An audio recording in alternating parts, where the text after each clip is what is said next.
C'est à partir d'aujourd'hui 10 juin que les candidats au BEPC empruntent le dernier virage. C'est le début des épreuves écrites sur toute l'étendue du territoire.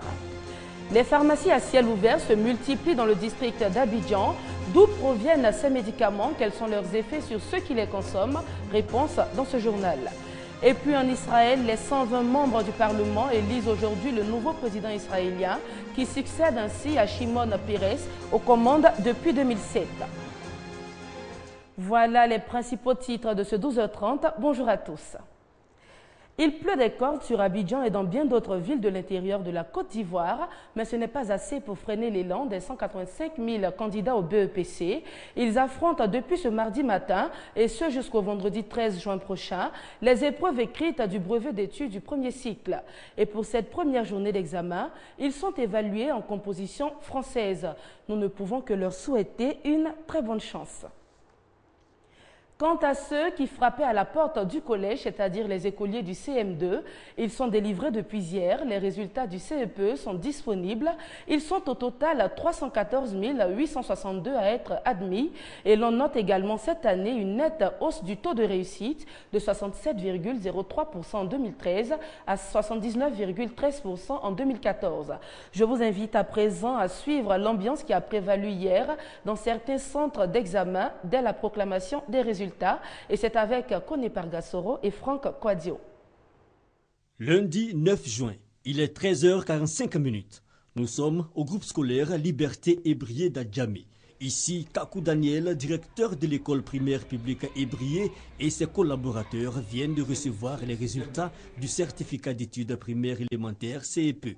Ils décident alors de les enregistrer, de les ranger et de les classer par ordre alphabétique en attendant l'heure officielle de l'affichage, 14 h. Les résultats doivent être proclamés aujourd'hui à 14 h. Nous avons réceptionné ces résultats. Un affichage attendu avec beaucoup d'impatience par ces candidats au CEPE. Je suis venu prendre mes résultats de l'entrée en sixième, j'ai constaté qu'ils n'ont pas encore affiché. Enfin, 14 h. Coco Kwame, privat enseignant à l'IPP Liberté 3, affiche les résultats. Les candidats en attente, dont le petit Ladji, se dirigent vers le tableau d'affichage.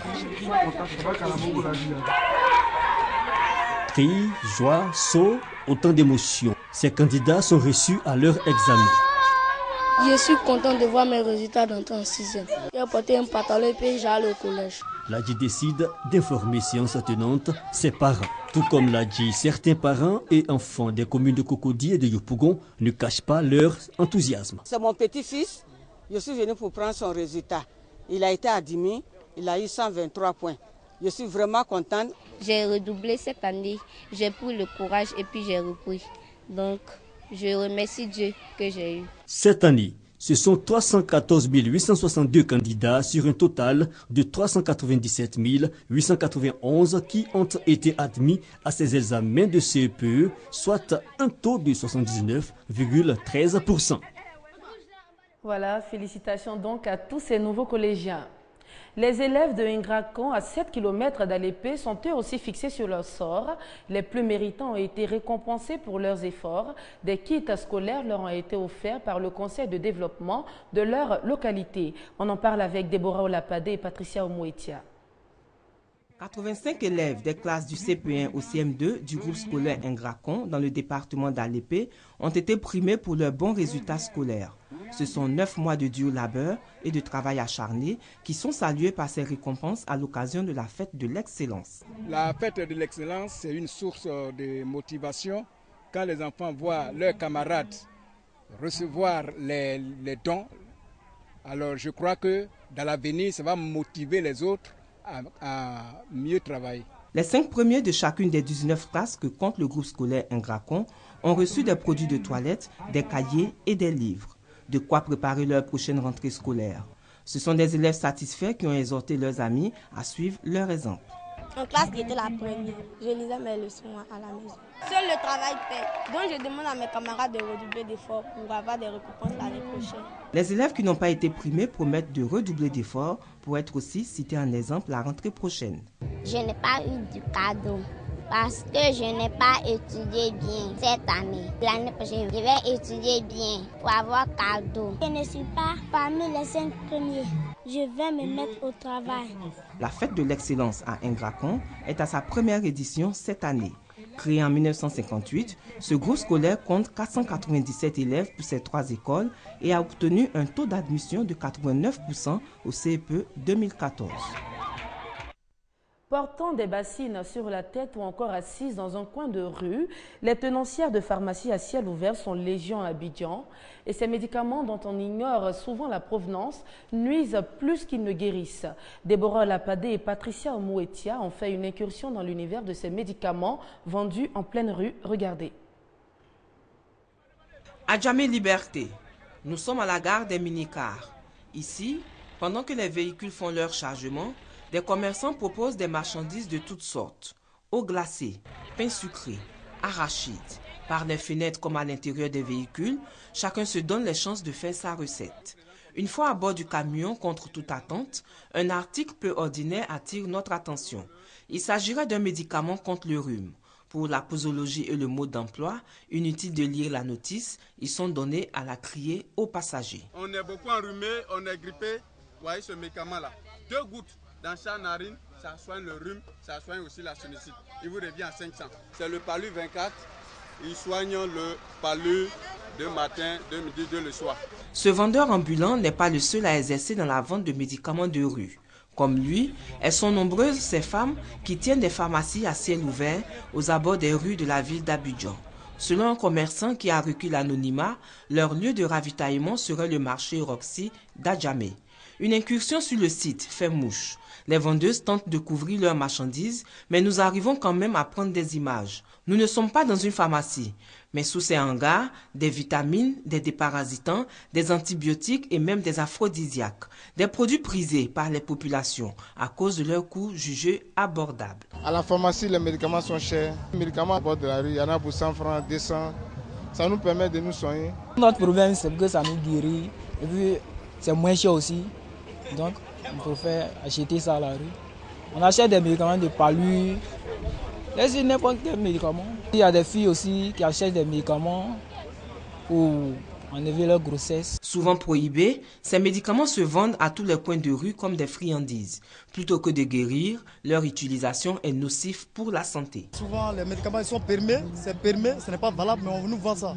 Donc, on n'est pas saisi d'acheter un médicament à 10 000 francs, et puis aller te faire soigner après à 50 000 francs. C'est mieux d'aller à la pharmacie pour aller acheter des médicaments. Je connais quelqu'un effectivement qui avait pris ces médicaments que ces femmes-là vendent dans la rue. Le vendeur lui a fait savoir que c'est un médicament pour blanchir les dents.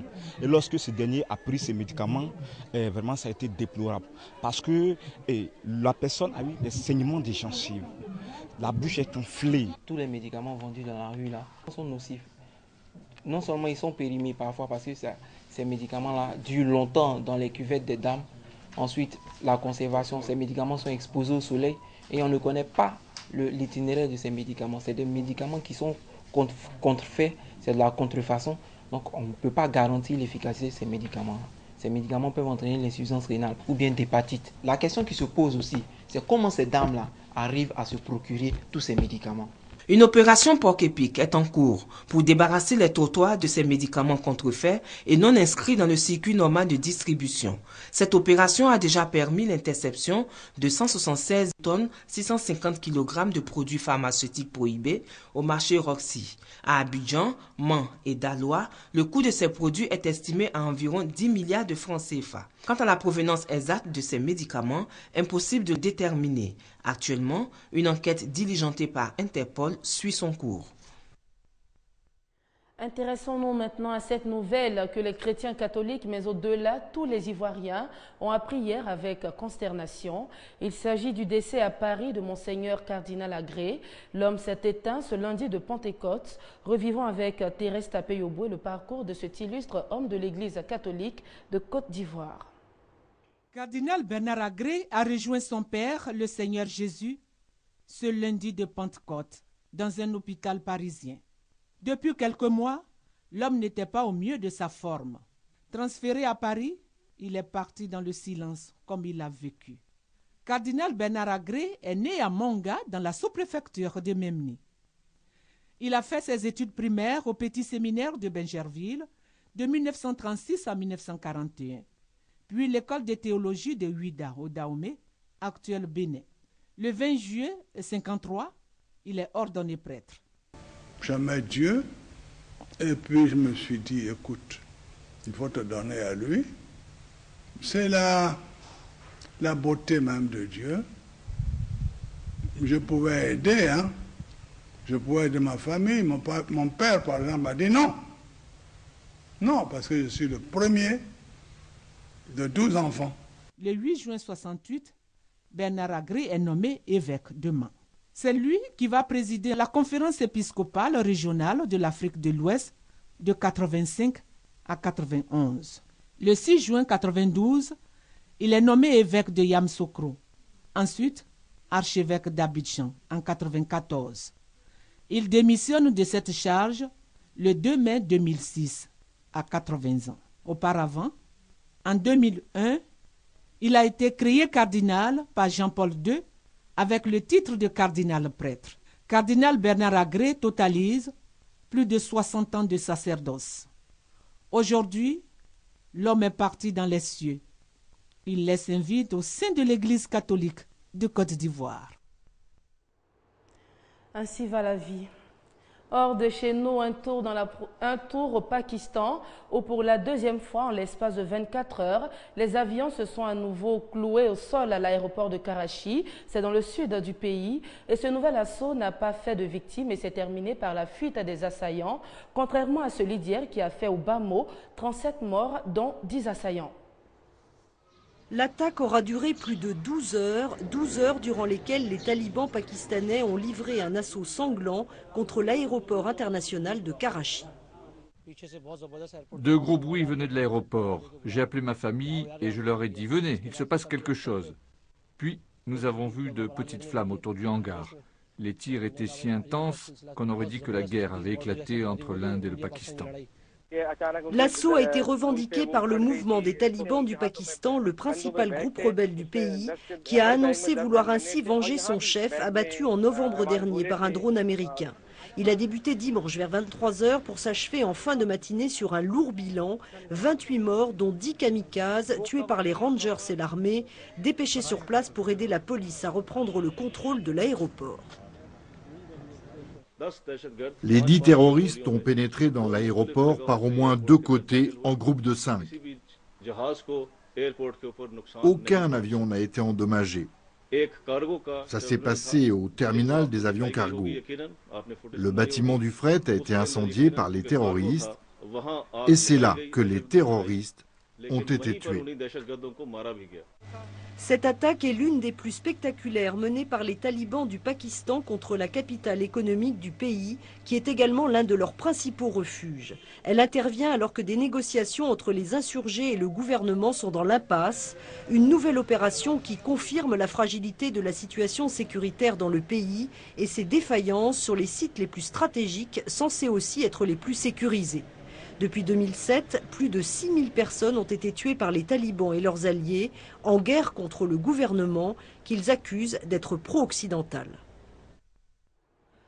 Qui va succéder à Shimon Peres aux commandes en Israël depuis 2007? Eh bien, nous en saurons un peu plus en début d'après-midi et ce sera après le vote des 120 députés du Parlement israélien qui ont depuis ce matin la lourde charge de départager les 5 candidats en lice. C'est tout pour aujourd'hui. Merci de nous avoir suivis. Je vous retrouve demain pour d'autres informations. Au revoir.